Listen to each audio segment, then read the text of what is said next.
In 2012, the town of Blackwater Falls had a population of just under 4,000 people. It was the kind of Appalachian town wrapped in trees and mist. Old mining roads cut through dense forest. Rusted rail lines ran behind abandoned factories. Most families had lived there for generations. Everyone knew everyone, or at least they thought they did. On April 17th, 19-year-old college sophomore Emily Harper drove home from Morgantown. She was studying criminal justice and had plans to transfer to a larger university. She never made it home.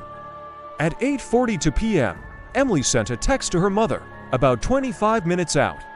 "Road's kinda empty tonight." That was the last confirmed contact. When she didn't arrive by 9:30, her mother assumed she'd stopped for gas.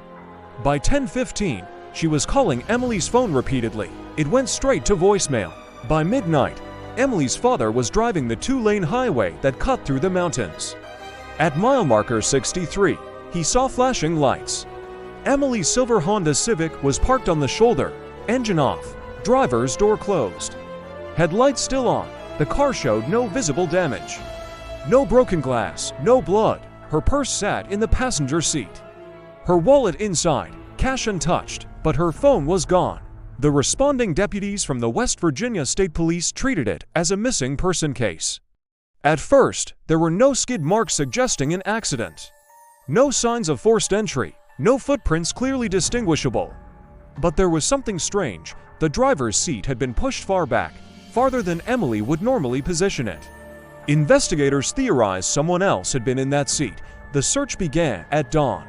K-9 units traced a scent trail that led away from the highway into dense forest, then abruptly stopped near a dirt access road.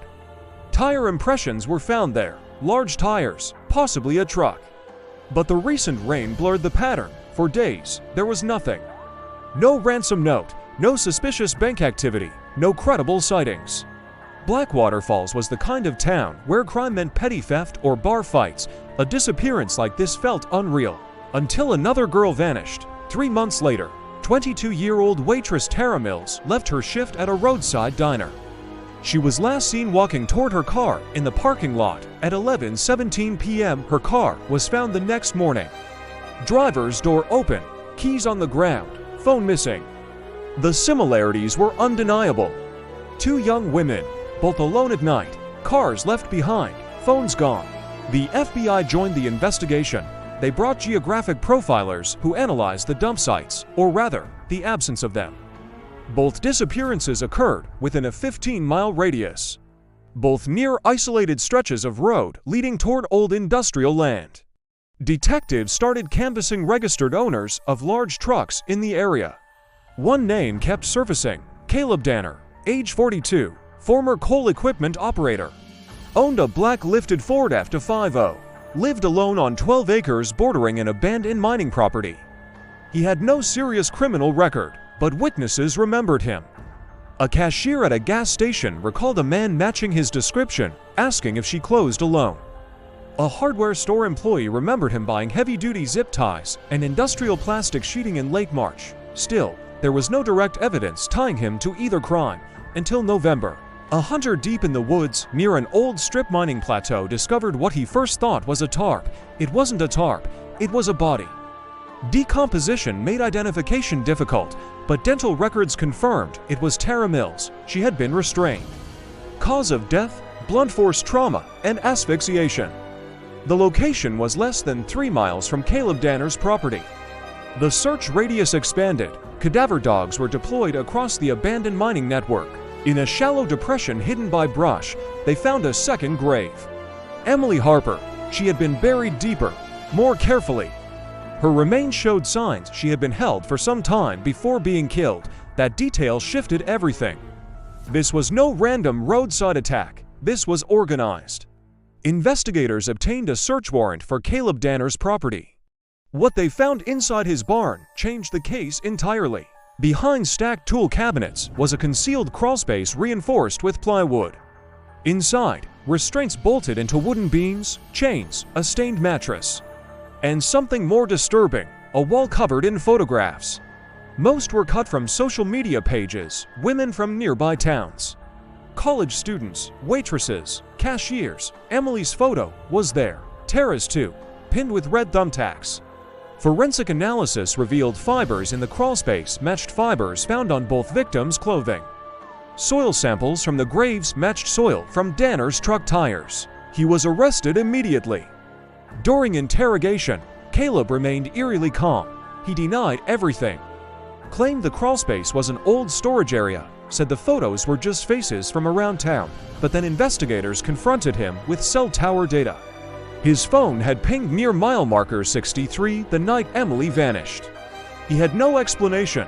Then came the digital evidence. On a seized laptop hidden under loose floorboards, forensic analysts recovered deleted files, including detailed notes, schedules, observations, routes. He had tracked Emily for weeks, noting her drive home schedule from college. He had written low traffic Tuesdays for Tara. He'd written closes alone Thursdays. This wasn't impulsive. It was calculated. The trial began in 2015 in Charleston under intense media coverage. Prosecutors argued Danner targeted women who traveled predictable routes at night. He would disable their vehicles or force them off the road, then remove their phones to delay tracking. He held at least one victim captive before killing her. The defense claimed the evidence was circumstantial. No eyewitnesses, no direct DNA placing him at the abduction scenes. But the jury saw the photographs, they saw the crawlspace. They saw the recovered planning documents. After 6 hours of deliberation, they returned with guilty verdicts on multiple counts of kidnapping and first-degree murder. Danner was sentenced to life without parole. The town of Blackwater Falls tried to move on, but the case wasn't over. Because during sentencing, a detective testified that the crawlspace showed signs of having been used far longer. And investigators discovered something else. In Danner's notes was a line dated 2008. First one, mistake, won't repeat. No missing persons case from that year had ever been linked to him. But in 2008, a 24-year-old hiker disappeared near the same region. Her case had gone cold within months. Excavations resumed. Ground-penetrating radar was used across acres of wooded property. 2 additional sets of remains were eventually uncovered. Both women reported missing between 2006 and 2009. The scale of the crimes stunned the region. For confirmed victims, possibly more. What terrified residents most was not the brutality, it was the normalcy. Caleb Danner had attended town festivals. He'd chatted with neighbors about football. He'd volunteered once during a flood cleanup. No one saw it coming. Even now, locals say something changed in Blackwater Falls after the arrests. Parents stopped letting teenagers drive alone at night. Businesses installed better lighting.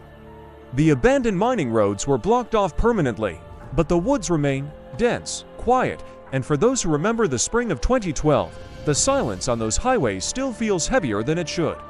Because the most disturbing part wasn't how he killed. It was how long he planned and how close he lived.